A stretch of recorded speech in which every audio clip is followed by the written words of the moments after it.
Well, here we are. We are live again with our Straight Shooter podcast. This marks episode 2. Remember, we are less formal but much more informed.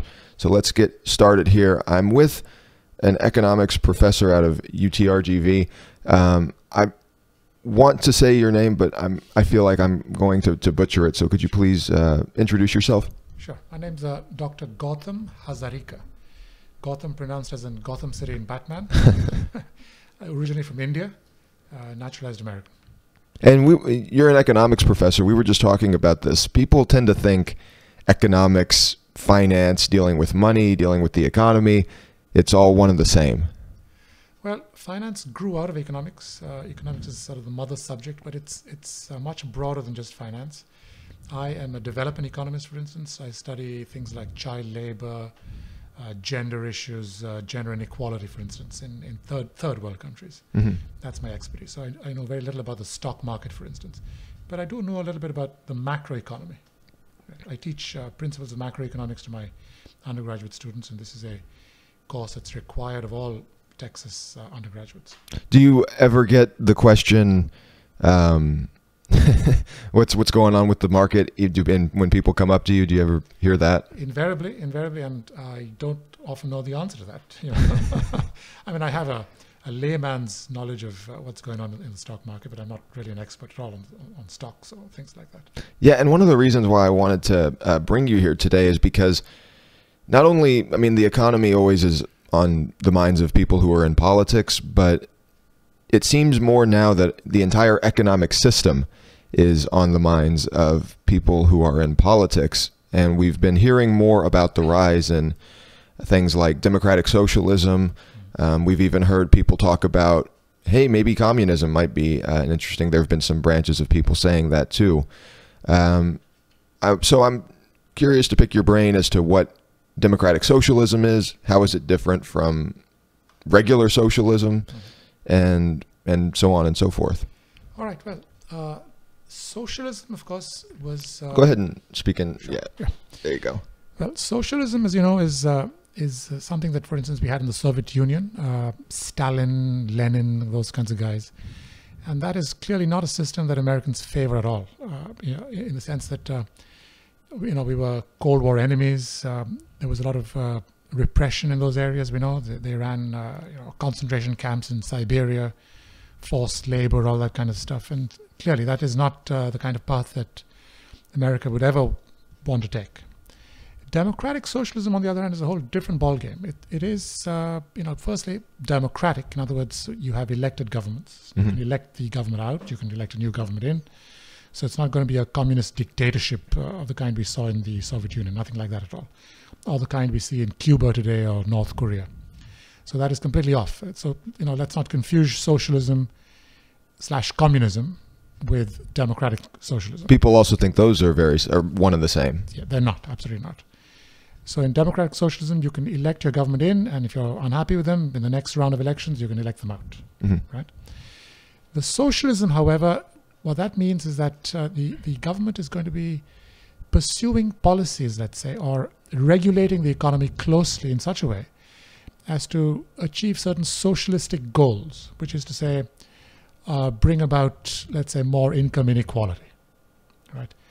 Have more opportunities for everyone. That kind of. Mm-hmm. So those would be the goals of the government, and the government would intervene in the operation of markets in such a way as to achieve those goals.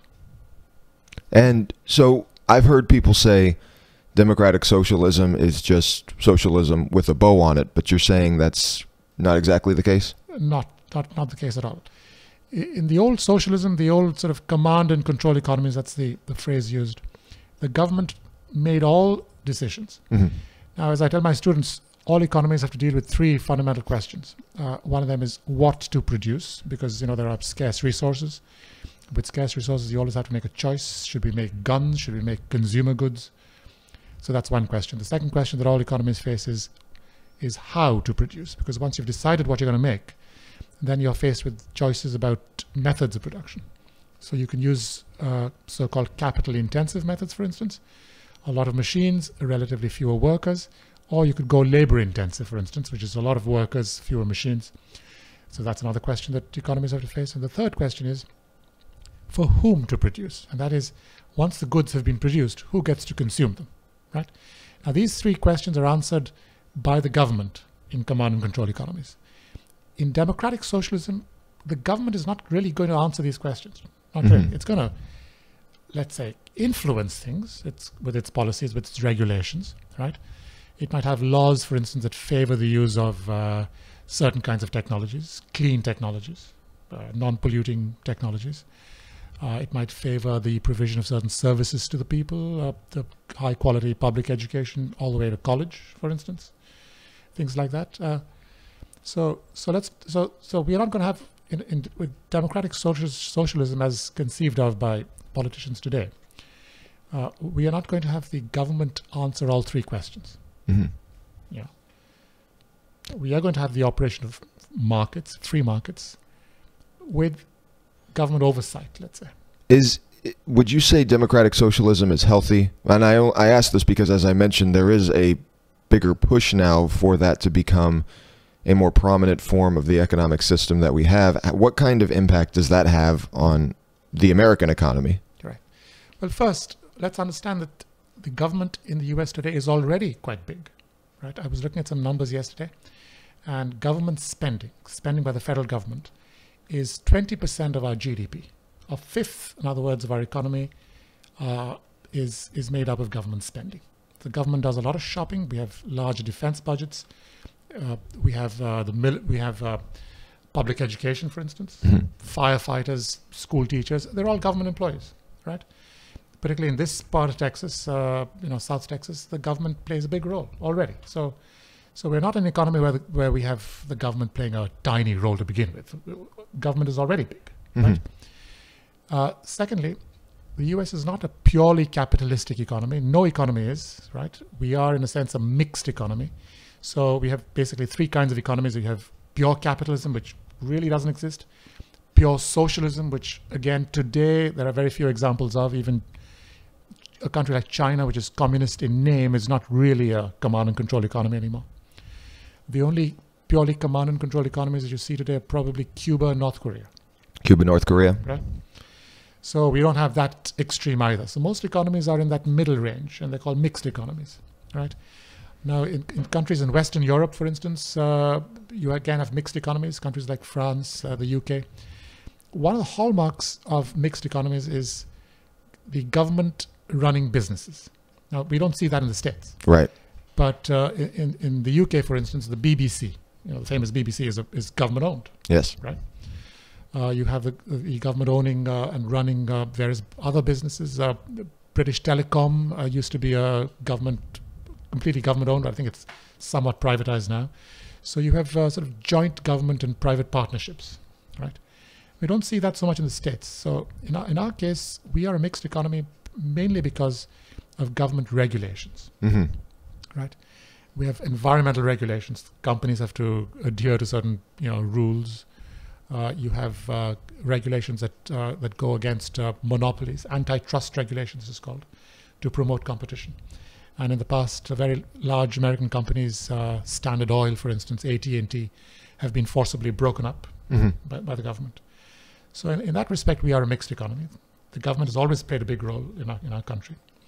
And if it weren't for government intervention, the Great Depression might not have ended as it did.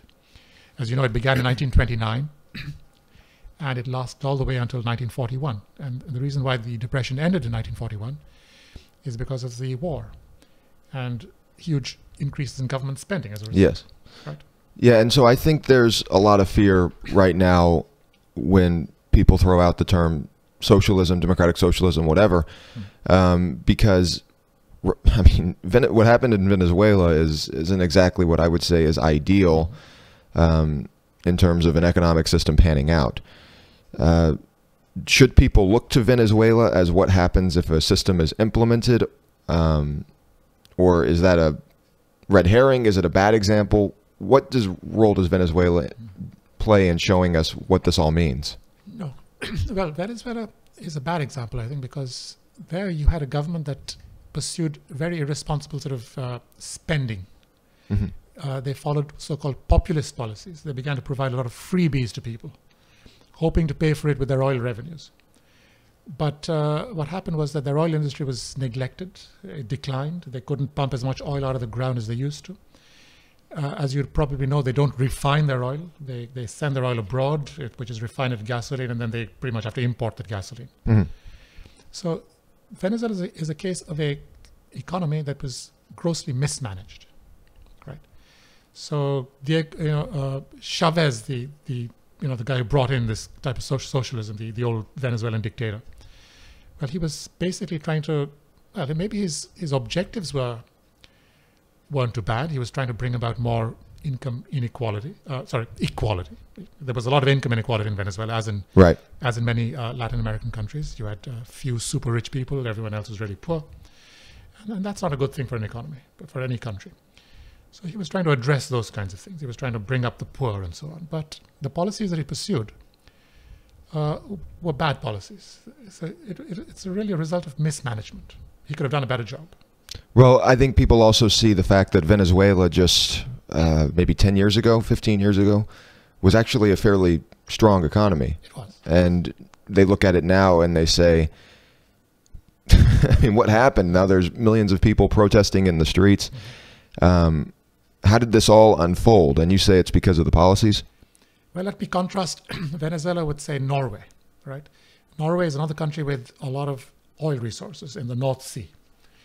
And look what they've done with their oil revenues. Mm-hmm. You have large, the government, in fact, has invested those revenues, right? The government of Norway has shares in many, many international corporations. You have this a sovereign fund, which is invested wisely by the government, because they realize at some point oil is going to run out, and so the Norwegians are looking far ahead.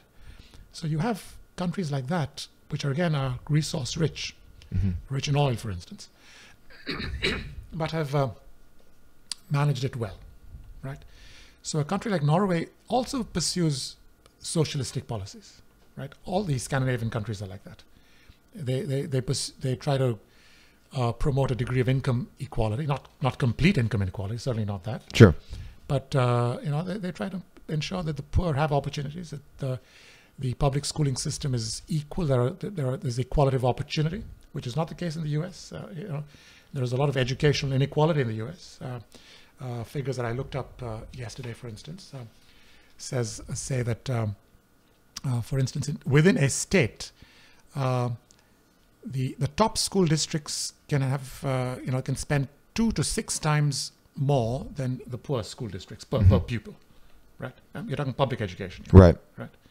Another figure that I have is that the median household income of a Harvard undergraduate is $169,000, right? Which is 3 times the national median, right? So in other words, our top universities are full of wealthy children from wealthy families, right? Correct. Why? Because they went to better schools. Yeah, and their parents are wealthy, which puts them at some form of advantage. I've thought a lot about the Nordic countries. I've heard people point to the Nordic countries before. One of the questions I've always had is, how does the population difference affect a place like all the Nordic countries versus the United States? I think if you combine all 4 or 5 of those countries, their population's 25 million maybe, and the population of Texas is bigger than that. I mean, we have 330 million people in this country. Right. Now that some say is an issue, but it's just a question of scaling it up. And do remember that we have a large population, 320 plus million, but the US is a fairly decentralized place. You have local government that's quite important in our country, right? In fact, if you read our local newspapers, they talk about local matters. Somebody lost his cat, for instance, things like that. So even though we are a large country, we are made up of tiny communities, and we're very community oriented. You see, our focus is community. The local newspaper only carries local stories. So why not think of the Rio Grande Valley as a little Norway? Okay. You follow what I'm saying? Yes. So it is possible to replicate the Norwegian model, just that we have to think of ourselves as a highly decentralized place with zillions of little Norways. So it can be done. I don't see an issue. Now, but there's another issue where people say that the the Scandinavian countries are homogenous. Yeah, they're ethnically homogenous. That, however, is changing somewhat. They've taken in a lot of refugees in recent years. So that is changing. The world is becoming a very multicultural place, and there is no place that is completely homogenous. Right. Right. So, well, that can be a strength. The fact that we are in the USA not a homogenous culture is actually our strength. Has always been our strength. No, it's definitely been one of our strengths, but I think when you have so many people from so many different cultures and backgrounds in the United States, it's hard to try to implement. As you say, we have a very much mixed economy, so it's hard to implement more regulation, and it seems more appropriate to say we'll have this free market system and allow people to either succeed or fail on their own. Well, first, too much is made of cultural differences. I think cultural differences are quite minor in the scope of things. Every human being wants the same things, really. You think so? I think so. They all want to make a good living. They want their families to do well, their children to do well, better than them, for instance. Everyone has pretty much the same ambitions. The fact that people speak different languages. Here I am, born in India, speaking with perhaps a slightly British accent. It makes no difference, really. I mean, we all want the same things. You follow? So the fact that we come from different cultures and that we are not as homogenous as Scandinavia, I don't think is it's important at all. Well, I would say the problem with that is, I think there's a big portion of the population, I agree with you, that wants the same thing, but there's also people out there who maybe they don't want to work as hard. I always think of Jeff Bezos, and I remember watching back to a 60-minute special that they did on him when he had his initial office, and it was this rundown thing, and his Amazon signs had graffiti on it. It was just said Amazon, and it was spray painted. And they were asking him what his work was like. He said, I work 20, 22 hours a day. This is all I'm doing, and I'm never going to stop. And I think not everybody has that same mentality, and I don't think it's fair to say, you've played the game so well that we play, this system that we have, therefore, I think in a regard you should essentially be punished for it.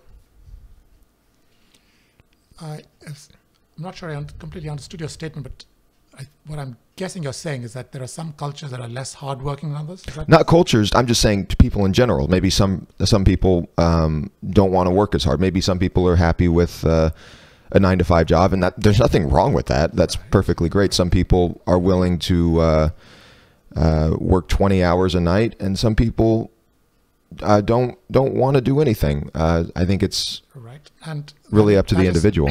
That's up to the individual.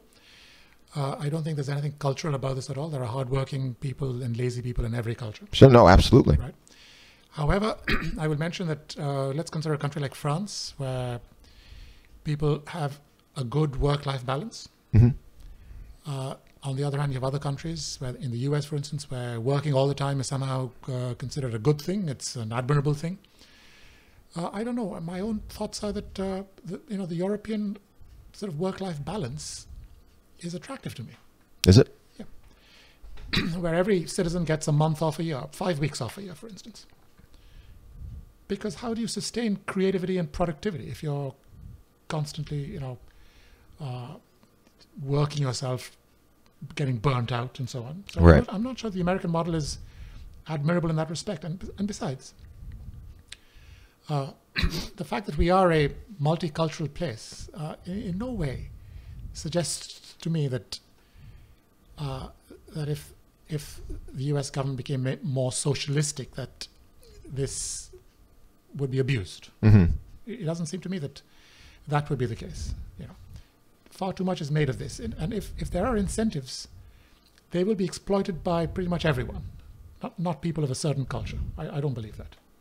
So, going back to when we compare, I guess, the United States to a place like Venezuela, you said that a lot of majority of the government became populist, and therefore everything started to crumble.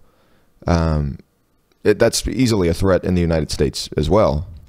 No, what I meant was in Venezuela they followed so-called populist policies. Okay. Populist policies are policies that sort of pander to your support group, your support base. So you give them a lot of freebies, for instance. Oh, I see. Those are populist policies.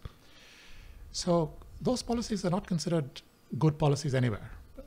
Populism is a bad word, really, right?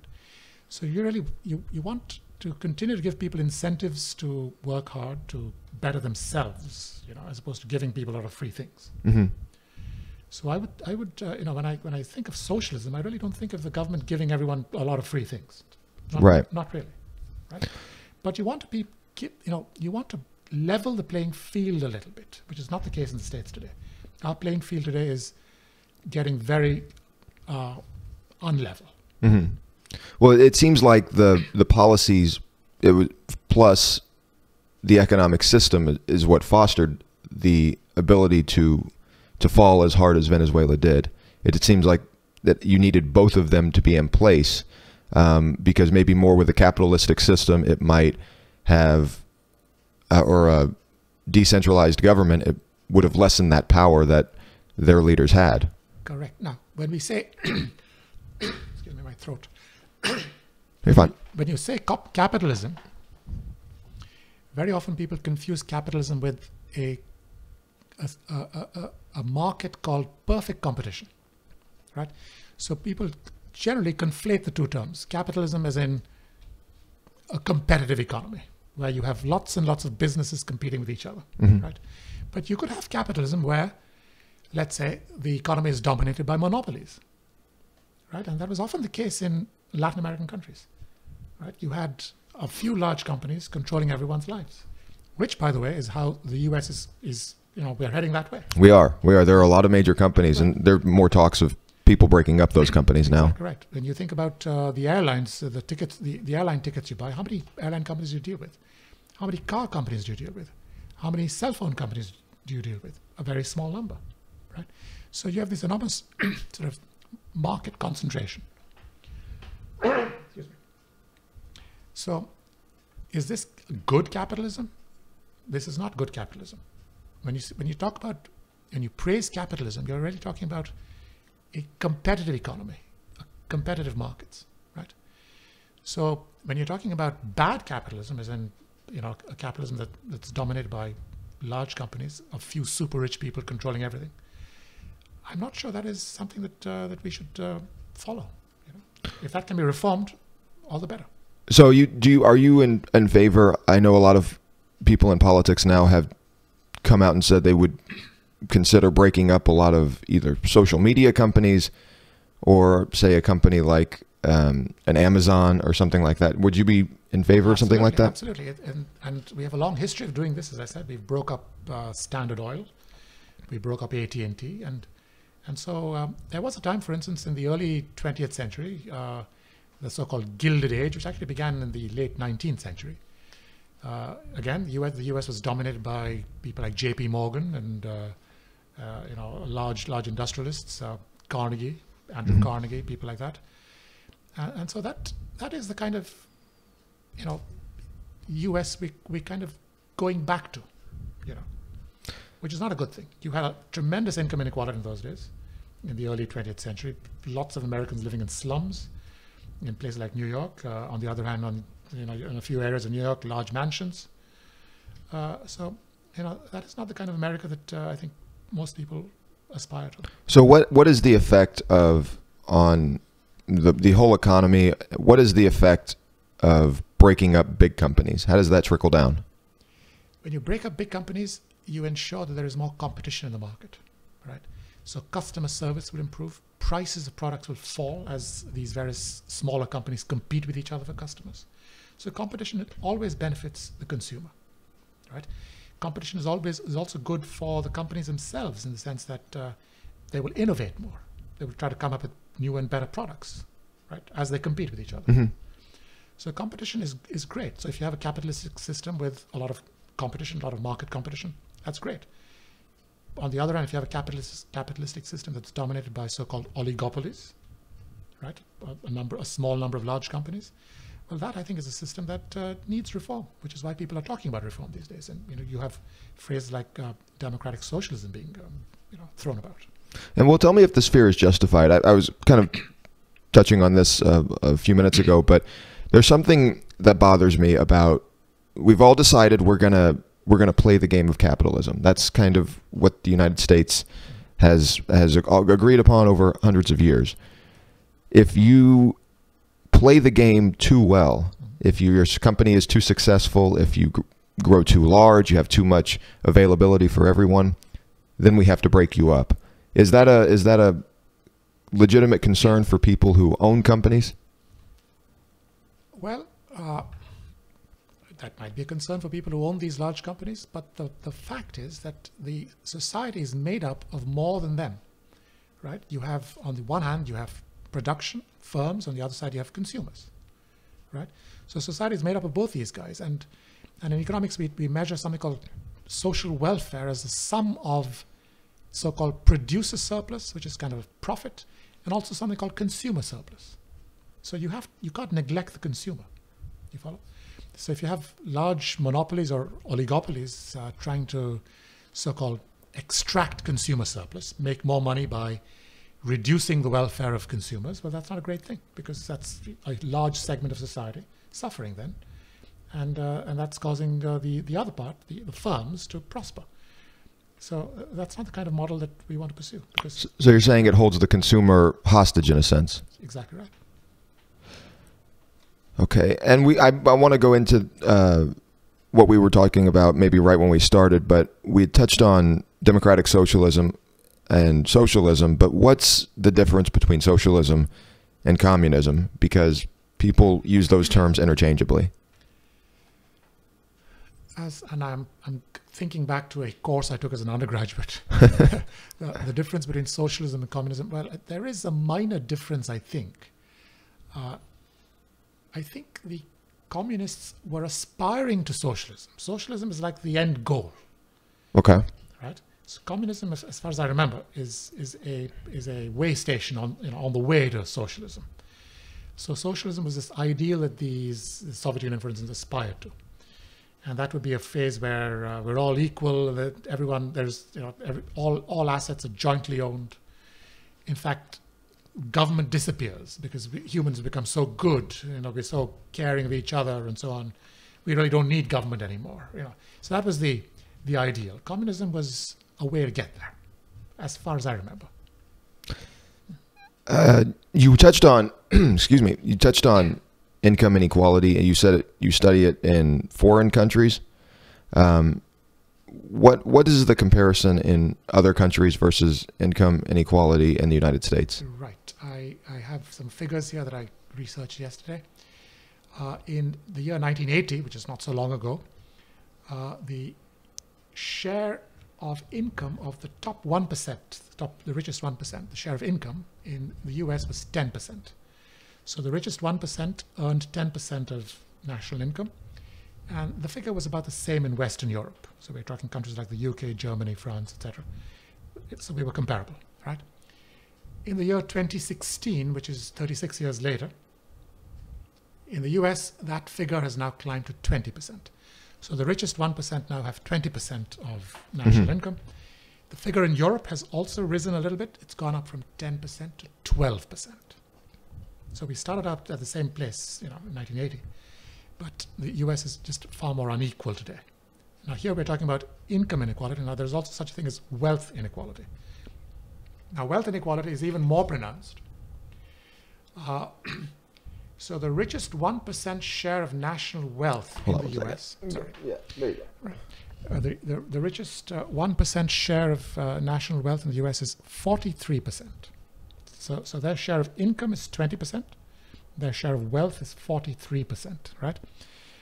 And the country that comes next in the list in terms of wealth inequality is the Netherlands, Holland.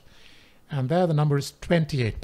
Mm-hmm. So the richest 1% of the Dutch have 28% of all national wealth, right? Germany, the figure is 24%. Denmark, 24%. The UK, 21%. Norway 20%, France 19%. We're at 43%.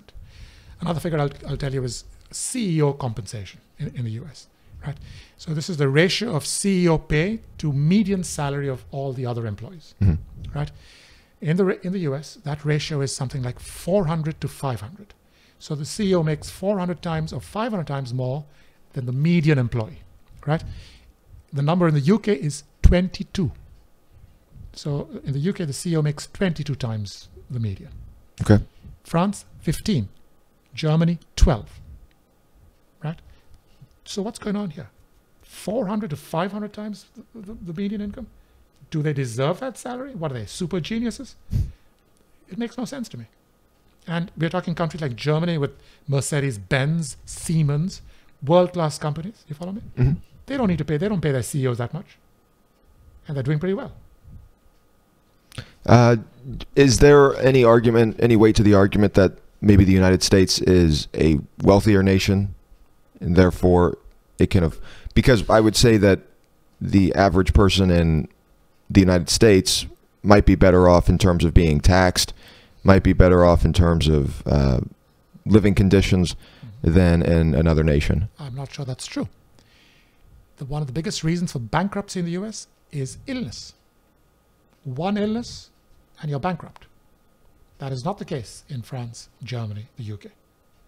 You follow me? We lead a very precarious life. People are living paycheck to paycheck. The middle class is living paycheck to paycheck. You don't get one paycheck. And we saw this when President Trump shut down the government. Government employees had to go to food banks. Mm-hmm. Government employees, middle class folk, didn't have money to make it one more month. And you call that a prosperous society? There is no safety net. I don't think the US is on average better off than the countries in Western Europe. I don't think so. How would you compare their tax system? Because that's one thing I know a lot of people always point to is they say, yeah, we may not have X, Y, and Z, but we're not taxed 60, 70% of our income. Correct. That's true. Well, I'm not sure that the 60, 70% would be at the very high ranges of income. Right. But do remember that what happens to those taxes? Are they just shot out into outer space? No. They come back to the people in some form. The government provides people with a lot of goodies. Universal healthcare, good schools, daycare. Right? The money is given right back, spent right back, and not on a humongous military. You follow me? So yes, they're taxed, but the money comes back in the form of good things for people. Correct? Now, I'm not advocating that that we should go that route and tax people quite so heavily. I'm not saying that, but I'm saying that that high taxes come with certain benefits. It's not all bad. Mm-hmm. It's not all bad, and I think there is some benefit for sure to some form of government intervention when it comes to providing for its people. But when you start saying we're going to tax you more to provide it, even though those taxes could go towards something that could benefit you, people still don't want to be taxed. Well, they don't want to be taxed, but they'd be happy to receive the freebies. Sure. Americans are like everyone else, let me tell you. Right? They want good health care. They don't want to be bankrupt with illness, but they don't want to pay for it. That is, of course, unreasonable. You want good things, you'll have to pay for it. Mm-hmm.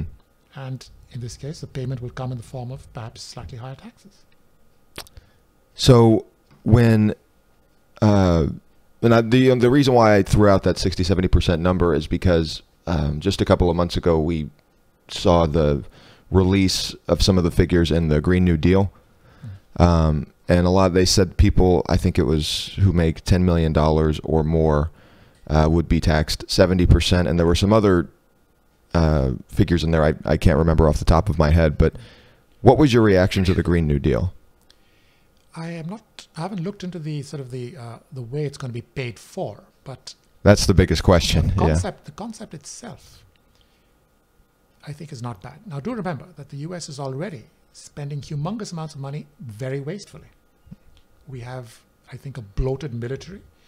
We've spent billions and billions in our ill-advised foreign wars in the Middle East, which has caused untold damage, if you think about it. We went into Iraq and we completely destabilized the region. Correct? we went and tried to make a nation build in Afghanistan, right? And I was on NPR. I was listening the other day to the, I forget the person's name, but he's the Inspector General of Reconstruction or something in Afghanistan, and he was saying that, well, the Republican administration of President Bush, the second President Bush, actually believed that they could go and create a mini Norway in Afghanistan. Mm-hmm. Impossible. This is a country that's got huge problems. There's lots of ethnic divisions, dirt poor country, and you're going to transform it into this, this little Norway. So, we got into things. We spent huge amounts of money, which, by the way, enriched a lot of American corporations, which were contractors there, providing all kinds of services. So yes, you wanted to build some foolish thing in Afghanistan. Who built it? An American construction company built it. And I think that, but I understand what you're saying, and I also see the comparison to economics as we were talking about, which is when you go into different nations, whether it's the United States going into a different nation or some form of economic system that moves its way into the United States, mm-hmm. there's always going to be a clash of culture, because I think when a culture is so ingrained, whether it's in the Middle East, it's in Europe, whether it's in the United States, especially when it comes to economics, people are going to start fighting over what you really want out of your economic system. That's true. And let's go back to 1929, the era of the Great Depression. Do you know that when FDR was launching his New Deal, which rescued the economy, there were plenty of people back then who were saying, FDR's socialist. He's a socialist. This is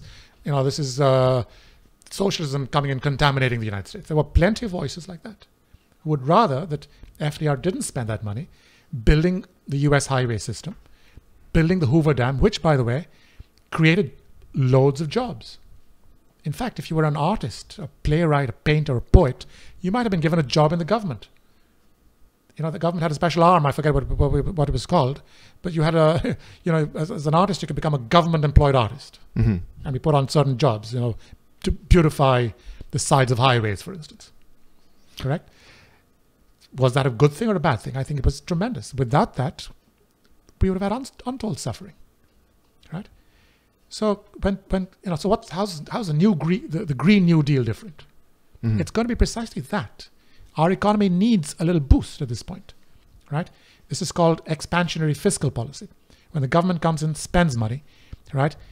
And what this does is it stimulates the economy. How? Well, of course, when the government goes and orders things, buys things directly, well, the companies making those things get a boost, right? Mm-hmm. But the story doesn't end there, because the workers who get this extra paycheck because of government spending, they go and they spend that money in their local communities in turn. You follow me? So when the government goes and pays a construction worker, for instance, for building a highway, that construction worker goes and buys bread from his local baker, which gives the baker more income. The baker goes and buys more meat from the butcher has more income. And you have this trickle down, you see, this huge multiplier effect on the economy, right? And this is what FDR was pursuing back then, right? And he wasn't just throwing the money away. He was putting the money to good use. He was building infrastructure, right?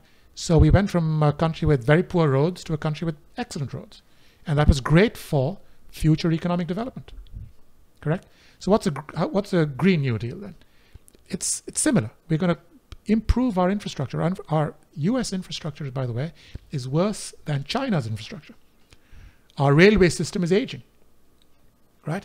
We don't have the super fast trains that China has, or the bullet train of Japan. Mm-hmm. We don't have things like that, correct? We have bridges collapsing in the U.S., correct? All of that needs upgrading, correct? We have buildings that are energy inefficient, hugely energy inefficient, which could be transformed. They could be made hugely energy efficient. And that's what the new Green Deal is about. Yeah, and you brought up a big question right as I brought this up, which is where's all this money going to come from? I mean, it seems like you can, as you mentioned, there is a lot of government waste that we do, but even at the same time, I think there were even bits and pieces of the Green New Deal that said we were going to have to completely rebuild major metropolitan downtowns to a certain extent. Right. The same people who criticize his spending are supporting, for instance, President Trump's wall, which is an expensive proposition. So that they have no problem throwing away $7-8 trillion on building a wall. Correct? I don't see this. So they're happy to spend huge amounts of money on our military wasteful expenses, building and also build this huge wall. But when it comes to improving our infrastructure, they somehow, then it scares them. This is completely illogical, right? This is how it's going to work. This is how the old New Deal worked, FDR's New Deal. How did he pay for it? Well, he borrowed, correct? The government borrows money to build these things. Then what happens?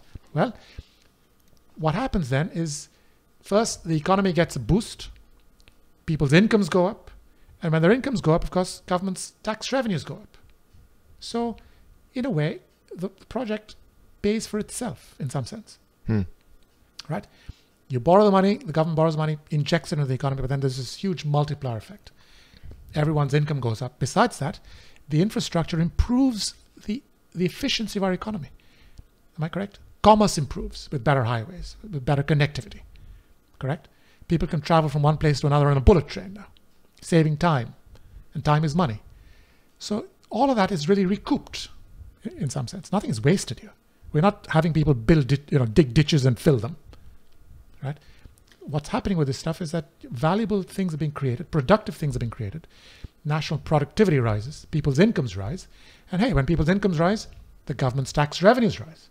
And that is the way to pay off the debt. You said that the economy needed a boost.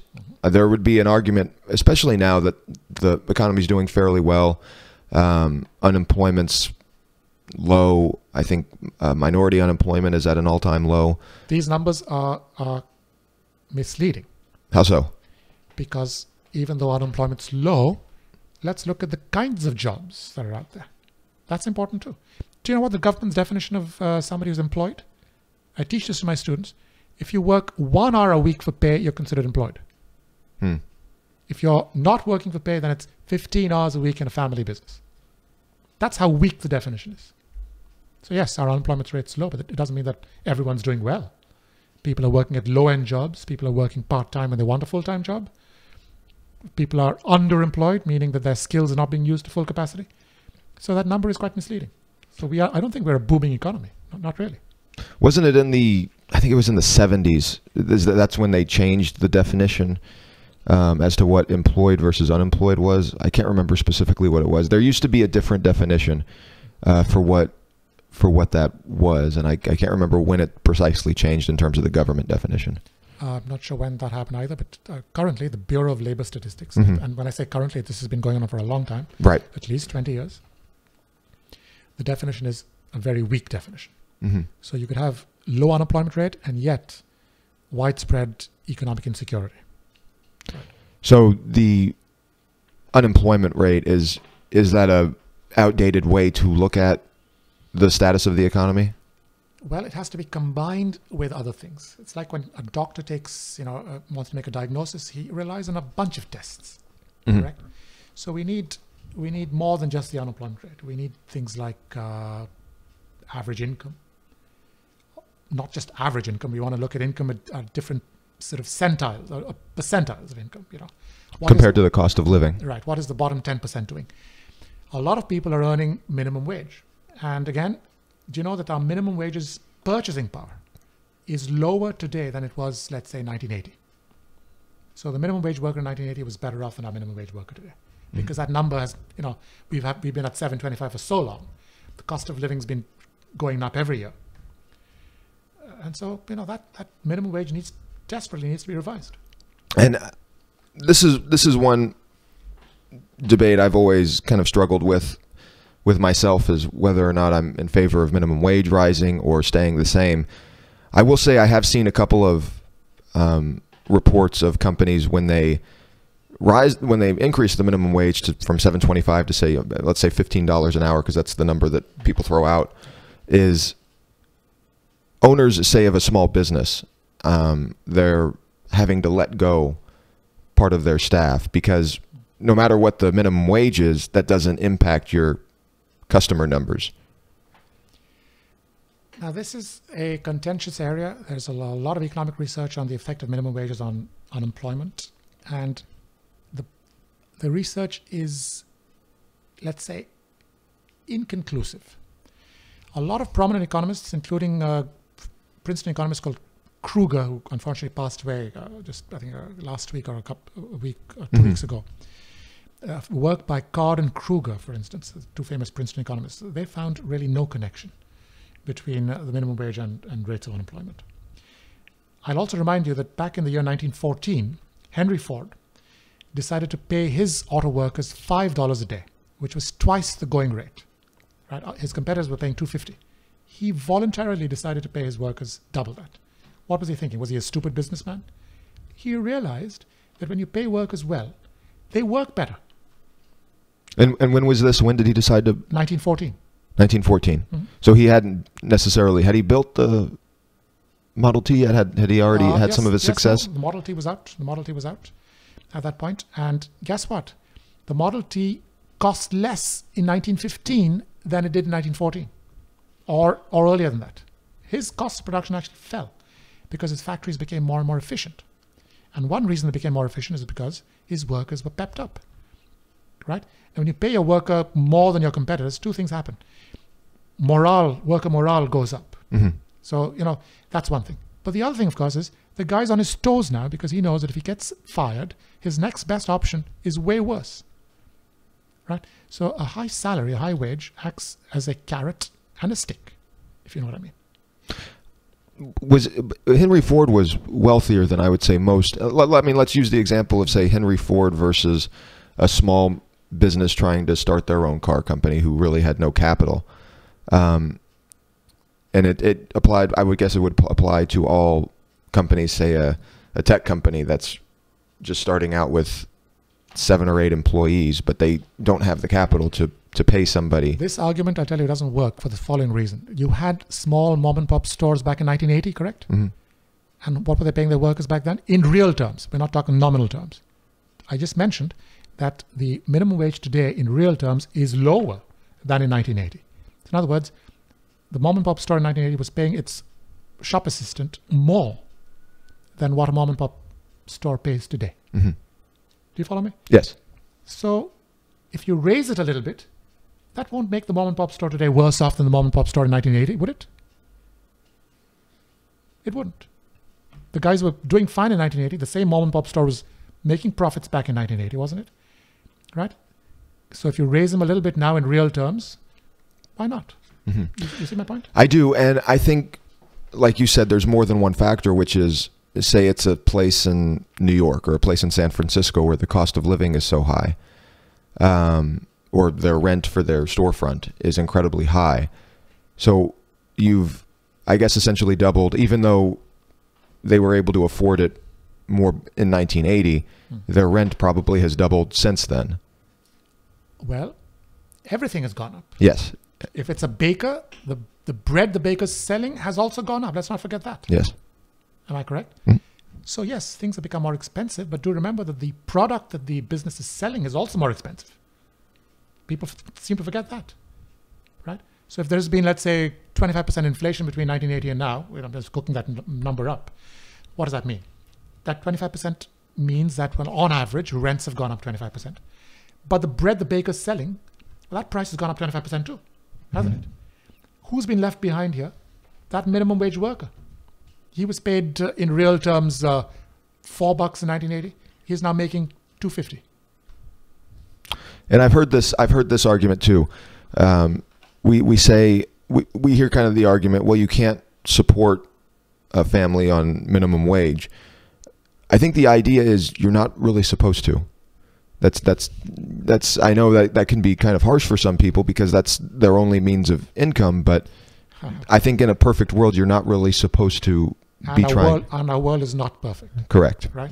The fact is that we, as you know, have lost a lot of manufacturing. And that's where the good jobs were for less educated people. You follow? If you're a high school dropout or a high school graduate.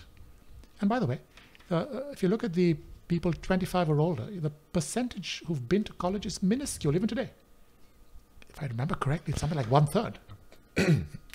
So going to college is not universal in the US, far from it. So your average person then is a high school graduate. Mm-hmm. And what does a high school graduate do today? Right? In the old days, he could go work in a factory, making something, earning a good wage. Those factories don't exist anymore. What's left for him to do? Do you follow me? Yes, it's easy to say he should get himself educated, but not everyone has the ability, the temperament. Right. And as I mentioned, you have huge school inequality, educational inequality in the US. So chances are you're going to a very poor school with unmotivated teachers, right? Where the spending per pupil is 1/6 or 1/3 of what it is in the richer school districts. And that's because of the way schools are funded in the US with property taxes. And I think when we talk about education or people educating themselves, and this is something I'll scream to the world, which is I'm a huge supporter of us becoming more supportive of trade schools, of internship programs, say with a plumber or an electrician. I think we look at that with some sort of disdain or as in a lesser value, but those you were talking about some of the Nordic countries, they have programs in their education where you test out of education in terms of academia. Yep. But once you do that, you have the ability to go into an internship program or an apprenticeship. Absolutely right. And the best example of this is, of course, Germany. Yes. The German system has, this is how they do it. Sometime in middle school, kids are sorted out into 3 tracks, right? The elite track is the one that's going to take, and this happens in middle school, pretty early in life. The elite track is going to take you to an elite university. The next track is also an academic track, but it takes you not to the elite universities, but to sort of mid-range universities. And then you have the third track, which doesn't take you to university at all. It takes you into an apprenticeship program, right? Now, this is something that will not be accepted by Americans because we like to think that, we can continually reinvent ourselves. Yes. That even at a late age, we can go back to school and so on. Right? So this kind of sorting in middle school is not going to be appealing to Americans. So we don't want to go there. However, the last I heard, plumbers make enormous salaries. Plumbers, electricians, all these people who have their own companies that you can call, they make tremendous exactly. salaries. All of us who've had an appliance break down, we know what that. Yeah, we know what that costs. Right, yeah, exactly. We know what that costs to fix. So yes, much more needs to be done in that area. To send every kid to college, not a good idea. So we need to, now, is manufacturing ever going to make a comeback? I doubt it. Mm-hmm. Labor costs in the States are just way too higher than in many other countries. Maybe some niche manufacturing, high-tech manufacturing might be possible. And there again, you would need somebody with some skills because you'd have to operate complicated machinery using computers maybe. So you need a different kind of manufacturing worker, somebody who's been to, let's say, 2 years of community college. Mm-hmm. But again, coming back to the fact that, you're not supposed to be on minimum wage. Yes, you're not supposed to be, but that's what it is. I mean, those are the opportunities available to you. Right. The idea of minimum wage is it's supposed to be for, a high school kid who wants to take his girlfriend out on a date over the weekend. It's supposed to be for a college kid who's just trying to pay for some textbooks, or it's on the other end of the spectrum. It's supposed to be for somebody who's retired, but they still kind of want something to do. And the fact that it is not, yes, is a sad thing. It's a bad sign. It means that we have not done well as an economy, which is why you have all this clamoring for democratic socialism. Mm-hmm. Right? What I know this is a multifaceted question, but what is the reason for the economy, as you say, not doing well? Because it seems like a lot of people say, we need a better economy. We need a better economy. How do you accomplish that? Well, it all, I think, starts with equality of education. So you have to make sure that our schools are good. All of them are good, which is not the case today. We need a lot of intervention in the early childhood years. Now, this is something that there's a famous economist at the University of Chicago called James Heckman, Nobel laureate, right? He's been pushing this for a long time now, that every dollar that we spend in early childhood, and early childhood means ages 1 to 3, that window is critical. Mm-hmm. All the science today points to that. My wife is a professor of early childhood education. She will tell you that herself. A lot of the science is saying that that age 1 to 3, which in the US is, I think, neglected, is critical. So money spent in that sort of, that window there, and later on, I think, can lead to huge benefits. There'll be huge payoffs to this kind of spending, right? So I think to improve the economy, to have equality of opportunity, we first need to tackle so-called human capital development, the development of human capital, which is to say skills, what's in your head, in other words, right? And this is not just about skills. A lot of skills are soft skills. The ability to sit still for a little child, sit still and focus. You follow me? We need better diets. There's so much sugar in our diet. There's sugar in everything. Now, why there should be sugar in a loaf of bread, I don't know. Right. Correct? Yeah. So our food industry is completely corrupted. The reason why there is sugar is because everyone knows that human beings are programmed to like sweet things and fatty things. You have to tell me that. Yeah. This is part of the way we evolved. This is the way we evolved. When we were cavemen, or even earlier than that, if you depends on how much of a Christian you are, but when we were apes, we were drawn to sweet things and fatty things because these were calorie intensive. And that has stayed with us. And the American food industry understands this very well and exploits it. Right? So we have poor nutrition. We have malnutrition. You would classify this as malnutrition in one of the richest countries in the world. We do. Right? And you could have malnutrition among rich people. Sure. Who are eating poorly. Absolutely. Correct? So it all starts there, I think. So this is how you build the brain, you build skills, better nutrition, better education, better intervention in the early childhood years. I think that is where we would begin. After that, I would say, we want to address competitiveness in our economy. We want to make sure that we approximate perfect competition, but we can't really get to perfect competition, not in all industries, but we want to break up the monopolies. We want to make sure that companies aren't able to wield as much market power as they do today.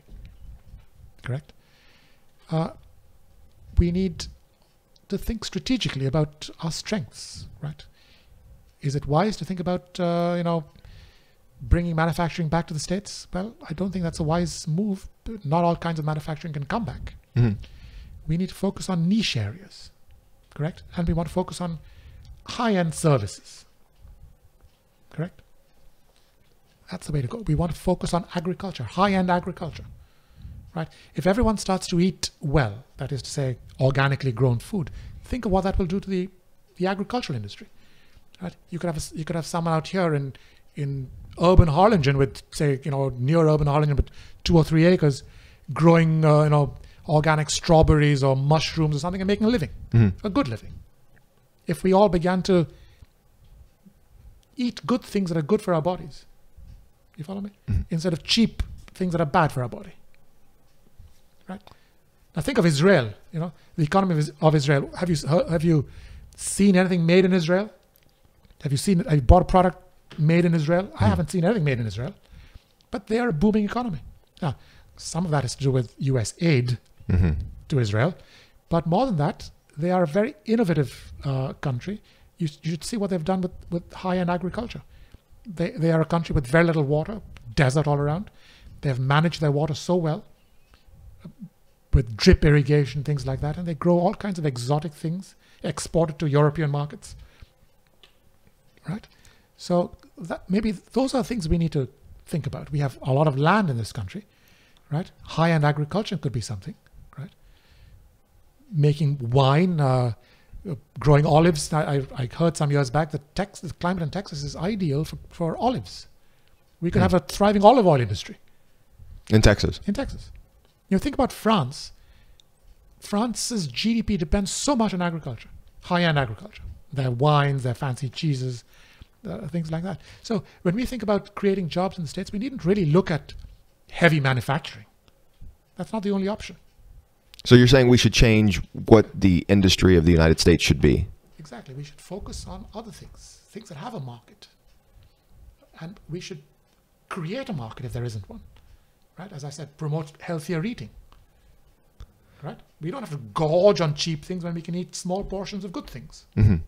That's so true. And I think Israel is a good example because they have One of the things I really respect about Israel is they have their mandatory military service, and I always imagine that has a tremendous impact on obviously the nation, but just the maturity of its citizens and the way that they would view the world, and in all aspects, in terms of fitness, in terms of interpersonal relationships, everything. Except you must remember that their military is there for a purpose. I mean, I bet they'd much rather not want a military. They are forced to maintain this huge military because of the position that they are in. Sure. Which is partly, by the way, self-created. I will say that also. I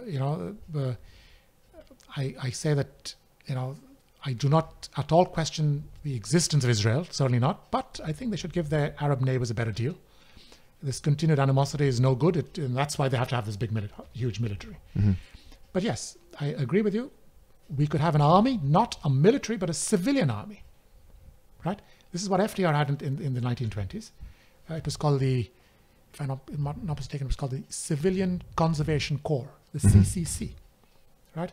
So a lot of unemployed youth were recruited into this civilian army, and guess what they were made to do? They were put on these various construction projects.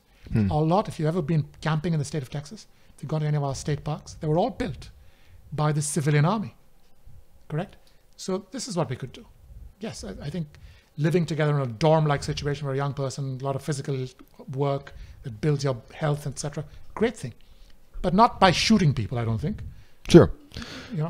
Well, I think in terms of the military aspect of it, yeah. I mean, obviously they're sometimes required to do very violent things, but the camaraderie that comes with that sort of partnership with your fellow soldiers is the same thing as you have in sports. You learn how to operate as a team, and I think that is vital to the growth of young people all over the world. Right, but as I said, I think the same things could be achieved by putting these people together in more constructive jobs. You could have an army of volunteer school teachers.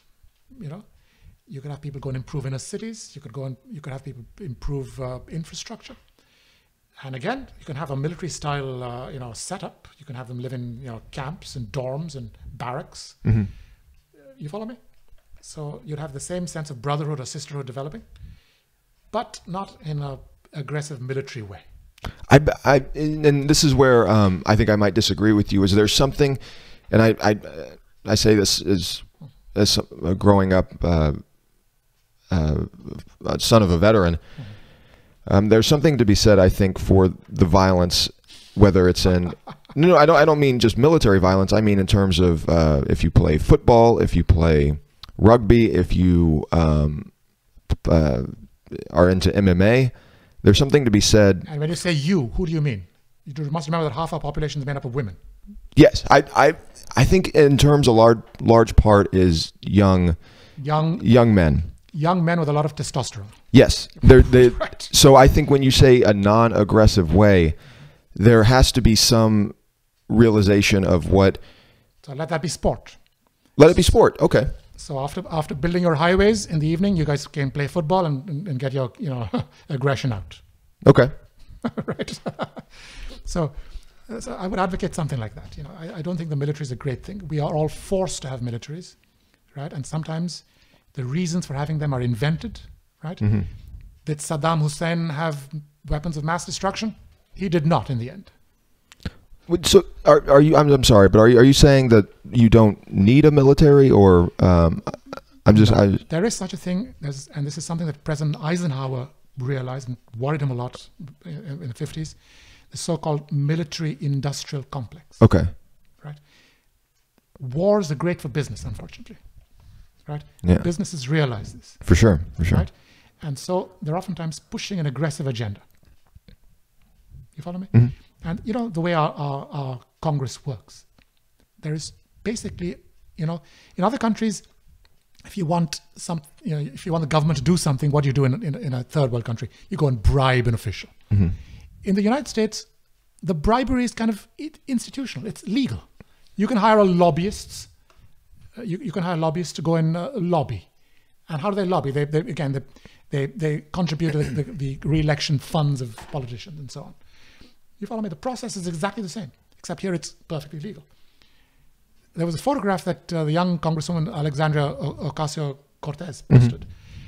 This is what lobbyists do. They hire homeless people to stand in line outside these various offices in Congress where hearings are being held. So these people are just basically holding a spot. They come there at like the crack of dawn. They're being paid to do this, right? Excuse me. They stand in line outside these offices, and then the lobbyists come in their limousines at some point and take their places. And so these hearings are basically full of, vested interests. Mm-hmm. You follow me? The whole room's full of vested interest. There is no, citizen out there voicing his or her concerns. You follow me? This is a highly corrupt system. Anyway, where was I going with this? The military. Yeah, my point is that I think in the US, we spend perhaps far too much on the military. Aggression is not a good thing. Nobody will say aggression is a good thing. Does it build character? Killing gooks, did it build the character of our Vietnam veterans? It did not. All it does is it reinforces the us versus them. And that's not a good thing. Well, maybe not a military for offense, but I guess always a military for some form of defense against any sort of threat should always be in place. And I think there's an argument to be had about the United States spending a vast amount of money on its military, but I think there should always be a strong presence, and not just for the United States, but for any developed nation. There should always be some form of strong presence, force. I agree. That's a wise thing to do, to have a capability to deter aggressors. Yes, I think that every sensible country would do that. But we don't have to go around inventing enemies, which is what I think we tend to do. Now China is this big aggressor. China is a country that is still poor by the standards of the US. Its per capita income is far lower than ours. Yes, their GDP is catching up, but do remember that they're a population of 1.3 billion. Right? So when you divide their GDP by their population, the number you arrive at, the income per person, is far lower than the US. So they are still a country struggling with meeting the needs of their people. Yes, they are now wielding more influence in other parts of the world. Should that worry us? We have a lot of influence ourselves, right? We went, again, I think in my view, we made an enemy out of Russia, right? When the Soviet Union collapsed, this was a great opportunity for us to actually help them out, become friends. But that has not happened. We go about so-called exporting democracy.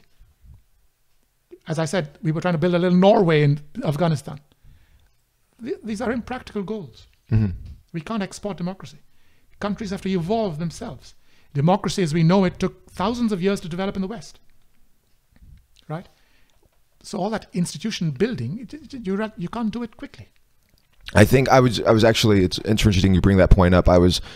A couple of years ago, I was talking to somebody I used to live in Victoria, who was the spokesperson for one of the mosques there, and for the only mosque there. But we got to talking about Islamic attacks, terror attacks, and he said, "Look, there are always people trying to change Islam, but this change has to come from within. We are the ones who have to recognize where the flaws are, and we're the ones who have to fix that."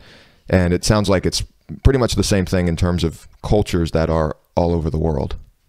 And here I should point out that when you talk about fundamentalists, there are such people as Christian fundamentalists. No, absolutely. And I'm not saying that all Islam is bad or anything. I'm just making this comparison to that change usually has to come from within. From within, exactly right. So yes, so we can't go around exporting democracy. The Middle East is a very complicated place. It's a tribal society even today. Clans, tribes, families, these are important. Why? It could be a product of geography. Mm-hmm. That this is something that I'm researching. The geographical roots of culture. When you live in a very harsh environment, where life is difficult, who do you rely on? You have to rely on people, because you might be in trouble today. You might be walking in the desert and you're out of water. Somebody has to give you a drink of water. So this is why you develop these close family bonds. It starts with the family. families are so close in the Middle East because you need their help. You see, you build bonds because you need people's help. And then it goes from the family to the clan, the clan to the tribe, right? So this could be a result of the harsh environment in which they live, you follow? And then to quickly go and export, Western-style democracy, I think, was a foolish idea. And look at the devastation that it has caused. Mm-hmm. Correct? No one in that area likes the United States. Right. We are the villain in that part of the world. Everyone thinks badly of us because we launched unnecessary wars. We disrupted their lives. Yes, they had dictators, correct? But they had stable lives. They were stabilized. It's one of the controversies that surrounds the death of Saddam Hussein, which is, yes, he was a dictator, as you said, but there was control. There was balance at in the nations. So we have this hierarchy of needs. All human beings have a hierarchy of needs. We have to fill our bellies first. We need basics of food, shelter. We need safety. Then we can start to think about things like democracy. Mm-hmm. You follow? You need you're saying you need the basics of life to focus on how to create the system. Then we think of the higher things. There's a pyramid there. It's a hierarchy of needs. So we can't go and try to address the higher needs while disrupting all the lower needs. Yeah. Right. So the policies that we've pursued are terrible. And I was talking about the military-industrial complex. Some of this, I think, could have been something like might sound like a conspiracy theory, but there were vested interests perhaps who wanted this kind of aggression, right? Lockheed Martin can sell more F-16s if there's a war, or whatever. You follow me? Mm-hmm. So there are a lot of people who made tons of money out of this war, or these wars. This is money completely wasted. And you mentioned the New Deal, FDR's New Deal. Mm-hmm. World War II also played a massive impact in what helped the United States recover from the Great Depression. Right. It did, in the sense that without the war, perhaps the Depression would have lingered on a bit longer. And that's partly because, economists hadn't fully understood how depressions work. You see, when the Depression struck, and one of the first things that happened, you had bank collapses. In the early years of the Depression, a lot of banks just went under. Right? Credit in the US dried up. And credit is extremely important because a lot of people buy items on credit. Mm-hmm. Credit is like the lifeline of business. Most people do now. Exactly. Yeah. And one of the things that the Federal Reserve Bank did back in the early days of the Depression is that they, in fact, discouraged bank lending.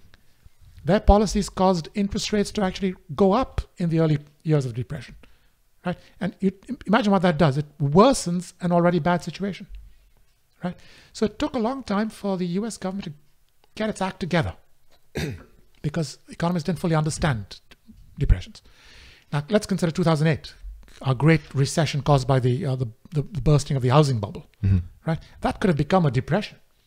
But we had learned our lessons. Our economists had learned from the past. And one of the first things we did was aggressively lowered interest rates. So we made sure that credit did not dry up. You follow? So the reason why the Depression lasted as long as it did was because of poor government policies. So we really didn't need the war to end the Depression. We didn't need it. It just so happened that, yes, it did. But we could have done it without the war, with better policies. I would say, because when you look at World War II and what it accomplished in terms of overseas, it's hard to. I feel just because every war is not just doesn't mean every war is unjust. Agreed. If that makes sense. Well, meaning there's a reason why we go into certain wars, and it's a lot of times it's for a very good reason, and it eventually, as in World War II, it helps nations vastly. Even there, the issue is a little muddy. I'll tell you why. Before the US entered the war, you had one bad guy, Germany, fighting another bad guy, the Soviet Union. The Soviet Union was just as bad as Germany. Mm-hmm. In fact, one called themselves socialists, communists. The other one were national socialists. In many ways, the two systems are quite similar. Hitler's Germany was also a kind of in many ways, like a communist country, except you had private business, but the government regulated everything. Unions were outlawed. Workers couldn't go on strike. The government invaded all aspects of life. You follow me? People were brainwashed. The school curriculums were changed and so on. So the two systems were very similar. They were equally evil, right? And then they began to fight each other. Hitler invades Russia, right? And then the U.S., after Pearl Harbor, what happens is, right after Pearl Harbor, because Germany and Japan were allies, Germany declares war on the U.S. Germany declared war on the U.S. Mm-hmm. And so we were at war with Germany and Japan. And this is when we and the Soviet Union became allies. We were allies. Right. So here we were, a good country, helping one bad guy fight another bad guy. So the story is not simple, And then what happens at the end of the war? One bad guy, with our help, with the good guy's help, defeats the other bad guy. And what happens now?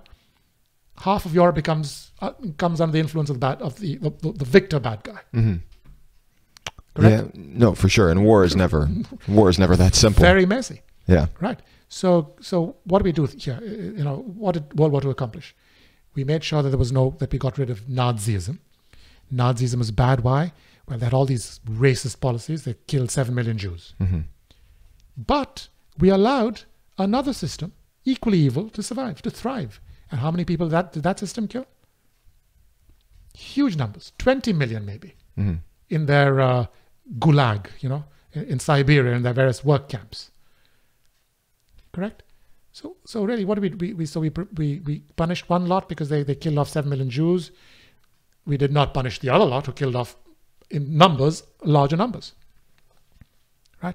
So yes, it's nice to think of World War II as a clean war. We were the good guys. It was a clear bad and good. Not really. Mm-hmm. Yeah, I would venture to say most wars are not as clean as. Which is why we shouldn't get into them. We make them. Well, World War II, I mean, after Pearl Harbor, I would argue you had to do something. You can't just say, oh, well, Japan bombed us. No, we don't want to get into a war. I agree. And there, too, there is another side. I do know a lot about war because, it's one of my sort of hobbies, to keep up with World War II. Okay. And so this isn't really, I'm speaking now not as an economist, but as an amateur historian. No, go for it. Go for it.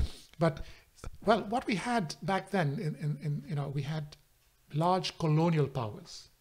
So economic strength in those days depended quite a lot on a country oppressing the citizens of another country. You had the British Empire, for instance. So why was Britain this huge, prosperous place? Well, largely, to a great extent, because they exploited their colonies. Mm-hmm. You follow me? The colonies provided cheap raw materials, and the colonies were a captive market for British goods. Right? So that was the model of economic development. You got rich by basically having colonies, by colonizing other people. Right? And so a lot of countries began to think, hey, we don't have colonies. We need to, the only way for us to become as rich and as prosperous as Great Britain and France and the other colonial powers is by getting our own colonies. Right? So this is where Hitler's Germany, well, actually this is something that happened before Hitler. We're talking about World War I now. Mm-hmm. Right? The Kaiser, the king of Germany, well, he looks at his cousins and, they're all related by marriage, right? He looks at his cousins in the UK and he says, well, Britain's this great country, this great empire. We Germans, we don't have this great empire, right? So, and that caused Germany to become this aggressive country. They wanted their own empire. They wanted the power, yeah. They wanted to conquer places, correct? So hence the Kaiser launched his war. And a lot of people, historians will tell you that World War II is really a continuation of World War I. You follow me?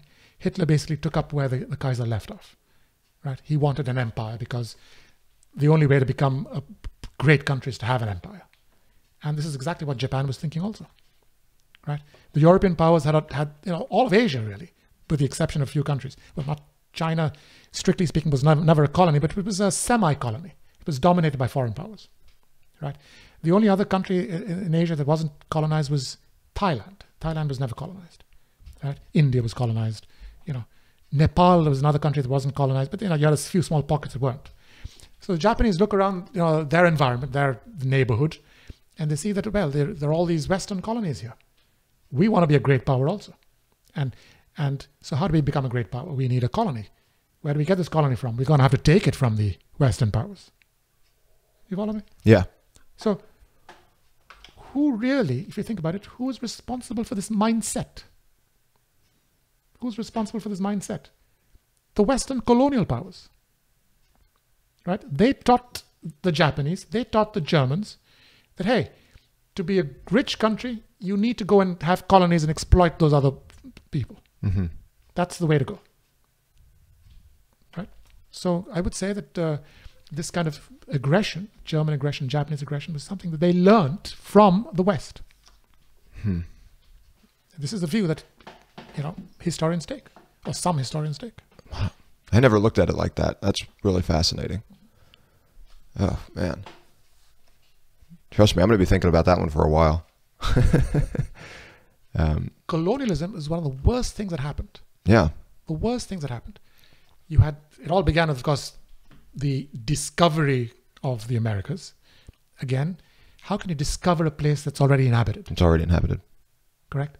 So you have these Western people, Spain and Portugal, they come here, Spain in the beginning, they're after gold, which is foolish, because you know what they did?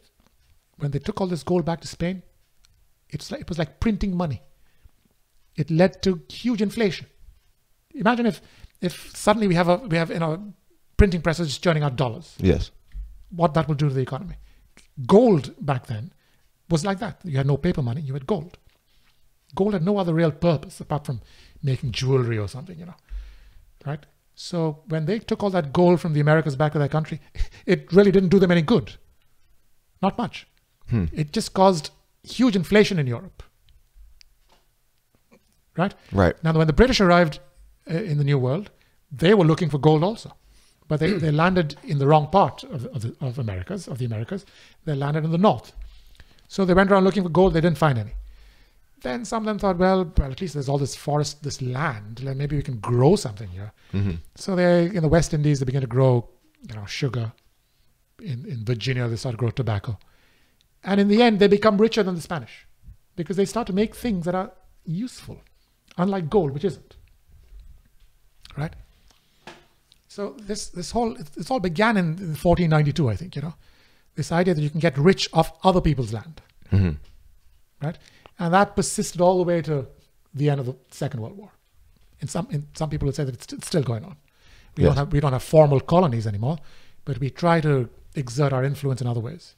Yeah, I think the powerful always seem to try to exert themselves on those who have lesser resources or lesser influence, lesser power, whatever it is. They're always going to try to impose their will onto them. Right. But we know that to become a wealthy country, you do not need aggression. You don't need colonies. Mm-hmm. There are plenty of good examples. Switzerland, rich country, never had a colony. Am I correct? Mm-hmm. You have these little Scandinavian countries, some of them had colonies, minor colonies. But you can get rich off commerce. Look at Japan today. Did they even have to launch that war to become rich? Hey, they're super rich now without a colony by simply making great computers, great cameras, great cars, and selling them to the rest of the world. So what you need to become prosperous is commerce. It's commerce. Right. You don't need colonies. And this is something that, this is a lesson that, we're only beginning to unlearn. It all began in 1492. We saw the Spanish getting, supposedly rich, but really not. As I said, it was like printing money. Then we saw the British Empire get prosperous, right? The French Empire was prosperous. Then the Japanese and the Germans said, hey, we need an empire too. That led to all that carnage. Correct? So that's the way it is. Well, yeah, and it's very much like, and this is might be a bad example, but it's very much like if you ever watch the way sports teams develop, if one team sees the format that another team uses and there's tremendous success using it, everybody starts doing the same thing. Right. And it sounds like a lot of these nations saw how wealthy and how quick you could develop by colonization, and they just went ahead and used that method. Exactly right. Causing untold suffering to the native peoples of those places. Mm-hmm. Yep. And that has led to all kinds of things, racism, all kinds of things. Just a few months ago, on the cover of Mexico's Vogue, Mm-hmm. you had this, for the first time, you had an indigenous woman on the cover of Vogue. Who is this woman? The actress of that famous movie? Roma. Right. So in other words, even today, the elite in Mexico, they're all pure blood Spanish. They're Mhm. white. You follow me? In fact, there are studies that link income inequality in Latin America today to the racial mix of the place. Mm-hmm. Countries where the indigenous people make up a bigger share of the population. I forget how it goes now. Are those places more unequal? Yes, they're more unequal. So in countries where, let me put it this way, countries like Argentina, Chile, which are mainly white, mainly made up of European descent, people of European descent, have less income inequality than countries where you have a small white elite ruling the roost. Well, you said that a lot of this started in 1492, but there have been slavery, there have been all this other conquering of other nations thousands of years before than just that. Yes, but we've always conquered people, and slavery has been around, yes. But this was slavery on an industrial scale, I think. This was in a much bigger scale. Okay. This colonization of the New World. You follow? And also there was far more inequality, I think, in this colonization. You had I wouldn't say people who had far less technology, I think, here, being completely overpowered by people with far superior technology. Mm-hmm. Now, yes, we've had wars, all over the place in ancient Europe. But think about aggression in those days. Think about the Vikings, for instance, coming out of Scandinavia, going to France. Right? They first came on raids, and then they saw, well, this is a nice country, let's settle down. And so the Vikings settled down, and they became the so-called Normans. Norman as in men from the north. Mm-hmm. Right? So the Normans, basically the French, were of Viking descent. So was that a kind of colonization? Yes, but they came in small numbers and they completely assimilated. French became their language. Mm-hmm. Was that the model that the Spanish followed in the New World? No. Did they come to the land of the Aztecs and become Aztec? They did not. Right. So there are differences. I see. Correct? That's really interesting. Oh, Even the nature of slavery, I think, was different in different parts of the world. In many parts of the world, a slave was actually a member of your household. Indentured servitude, almost. No. Indentured servitude was different because when your period of servitude was over, you're a free man. Right. But we're talking about slavery in, say, some parts of the Middle East, of slavery in Africa. The fellow becomes a part of your family, the slave. And there are cases where slaves have become kings. They became part of the royal household. And then they went on to actually take over at some point. You see?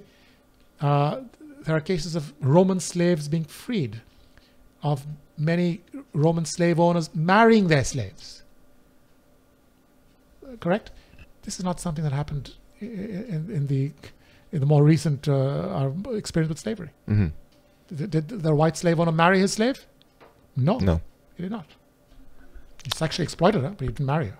Correct. We're going to have to end it here, but I do really appreciate you being on.